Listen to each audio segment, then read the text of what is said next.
का हमारा खास कार्यक्रम मुद्दे की बात दर्शकों के साथ में।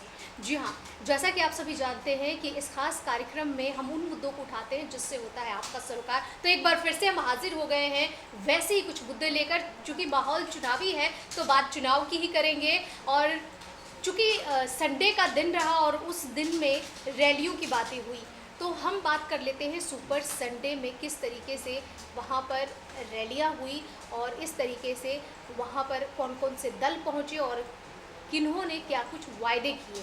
चूँकि सुपर संडे रहा और रैलियाँ तमाम हुई, चाहे वो प्रधानमंत्री नरेंद्र मोदी की बात करें, राहुल गांधी की बात करें, या फिर ममता बनर्जी पर छीटाकशी की बात करें, आरएलएसपी की बात करें, एसपी की बात करें, ये जो तमाम दल हैं वो सब उपस्थित हुए एक मंच पर।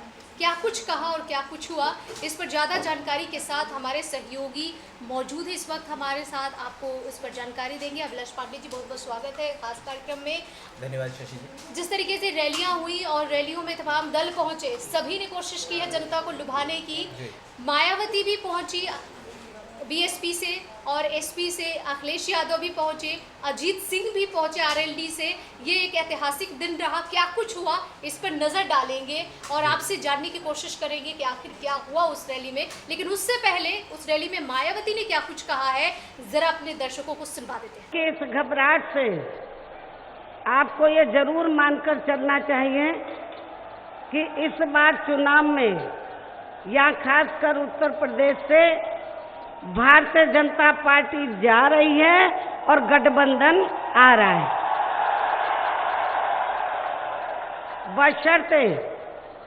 बशर्ते यदि इन्होंने इस चुनाव में या फिर से वोटिंग मशीनों में कोई बेईमानी व गड़बड़ी आदि नहीं की।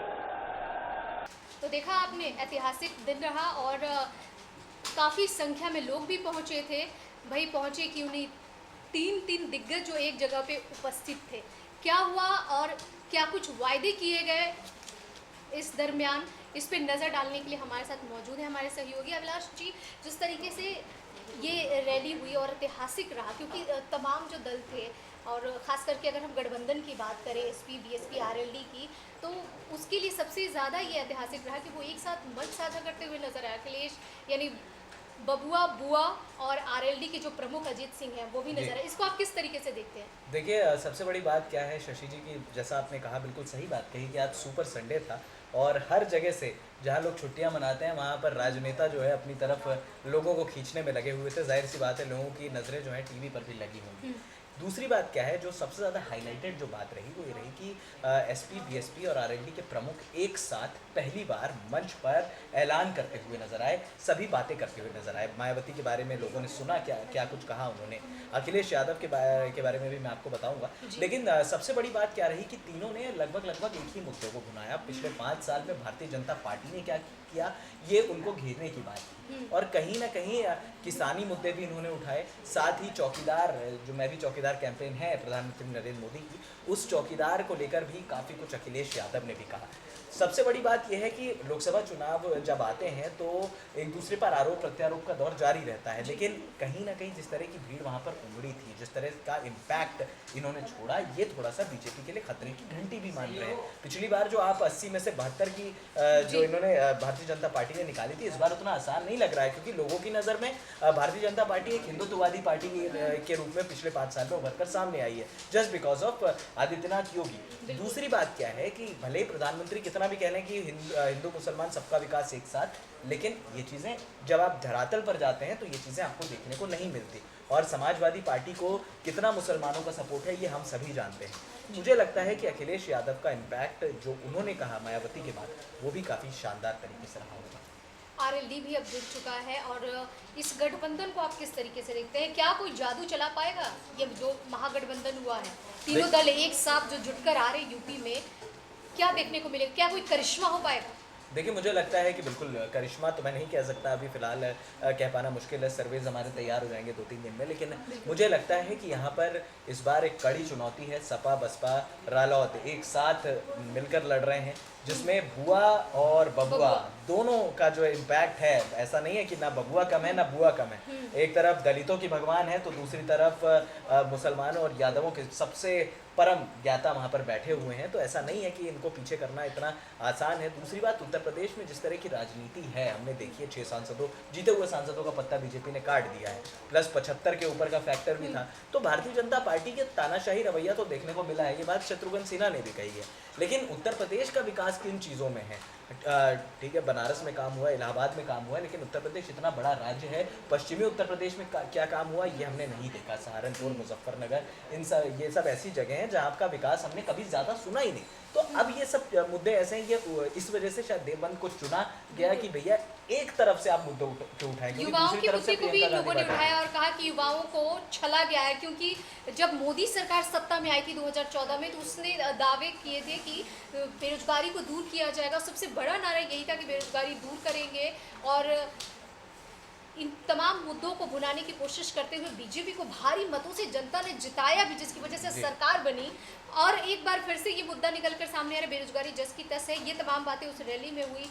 क्या वाकई में जो यूपी के युवा हैं वो छले गए हैं? देखिए, मुझे लगता है कि छले गए हैं या नहीं छले गए, उत्तर प्रदेश की ज़मीनी हकीकत ज़्यादा बेहतर जानती हैं चीज़ें। लेकिन जिस तरह से अखिलेश यादव ने कहा, मुझे लगता है कि उनकी बातों को सुनकर ज़रूर युवा जो हैं वो प्रेरित हो रहे होंगे। और मुझे लगता है कि कहीं ना कहीं युवाओं का जो एक दर्जा जो रखते हैं यहाँ पर अखिलेश यादव खुद भी, तो युवा उनसे इंस्पायर होते हैं, स्पेशली उत्तर प्रदेश। एक बार फिर से वही बात निकल कर सामने आ गई अभिलाष की जनता जो है वो ठगी जाती है और जनता को अपने हिसाब से चुनना होगा, जो जनप्रतिनिधि हैं उन्हें। ऐसे में एक और सवाल निकल कर सामने आता है कि हर जो जनप्रतिनिधि होता है वो अपने हिसाब से मुद्दों को भुनाने की कोशिश करता है। ऐसे में आपने शिवपाल यादव को भी दिखा होगा, उनका भी दर्द छलक कर सामने आएगा। जैसे ही बुआ बबुआ एक साथ मंच पे आने वाले थे, इसकी तो पहले से घोषणा हो चुकी थी कि रैली होने वाली है, उसमें शिवपाल यादव ने जो इस तरीके से कहा कि बुआ को बबुआ का साथ छोड़ देना चाहिए क्योंकि बुआ कम नहीं है, जैसा अभी आपने कहा, क्या वाकई में ऐसा कुछ होने वाला है? बिल्कुल, मुझे नहीं लगता कि यहाँ पर अभी फिलहाल कुछ इम्पैक्ट होगा। 1991 की राजनीति आपको ध्यान होगी शशि जी, उस दौरान तो शायद मैं पैदा भी नहीं हुआ था, लेकिन 1991 की राजनीति में जब मुलायम सिंह साहब ने जब बसपा के साथ हाथ मिलाया था तो भारी मतों से इनको जीत हासिल हुई थी। तो एक बार फिर 28 साल बाद वही गठबंधन हुआ है और मुझे लगता है ये इम्पैक्ट ज़रूर होगा। लेकिन सबसे पहले मैं चाहता हूँ कि लोग सुने कि अखिलेश यादव ने क्या कुछ कहा है इस रैली के बारे में, क्योंकि अखिलेश यादव ने जिस तरह से युवाओं को प्रेरित किया, जिस तरह से चौकीदार पर तंज कसा है, आप प्लीज सुनिए क्या कुछ कहा है अखिलेश यादव। चलिए सुनाते हैं अपने दर्शकों। हमारे और बीच में आए और चाय वाला बनकर के आ गए। हमने, आपने, जाने कितने लोगों ने भरोसा कर लिया। वो अच्छे दिन का भरोसा किया, वो 15 लाख का भरोसा किया, वो करोड़ों नौकरी का भरोसा कर लिया, और फिर चुनाव आया है तो कहा जा रहा है कि हम चौकीदार बनकर के आए हैं। मैं इस जनता के सामने भरोसा दिलाना चाहता हूं, आदरणीय मायावती जी के सामने मैं कह सकता हूं, अजीत सिंह जी के सामने मैं कह सकता हूं, यही गरीब, किसान, दलित, अल्पसंख्यक, यही पिछड़े इस बार मिलकर के एक एक चौकीदार की चौकी छीनने का काम करेंगे। तो आपने बुआ और बबुआ को सुन लिया, तो ऐसे में आरएलडी को ना सुने ऐसा हो ही नहीं सकता। चलिए आपको वो भी सुनवा देते हैं कि आरएलडी प्रमुख अजीत सिंह ने क्या कुछ कहा है। क्या किया है 5 साल में। एक और ये चुनाव बहुत महत्वपूर्ण है। चुनाव तो हर 5 साल में होता है, लेकिन ये चुनाव प्रजातंत्र का भविष्य तय करने वाला है। ये चुनाव देश को बचाने का चुनाव है। 70 साल में पहली बार सुप्रीम कोर्ट के 4 जजेस ने कहा देश का प्रजातंत्र खतरे में है। मोदी साहब ने देश की सब संस्थाओं को पंगु कर दिया है। आज सीबीआई, ईडी का इस्तेमाल अपने राजनीतिक विरोधियों को तंग करने के लिए किया जा रहा है। नोटबंदी में आरबीआई से राय नहीं ली गई। रोजगार के बारे में जो सर्वे करते हैं एनएसएसओ, उस रिपोर्ट को दबा दिया गया।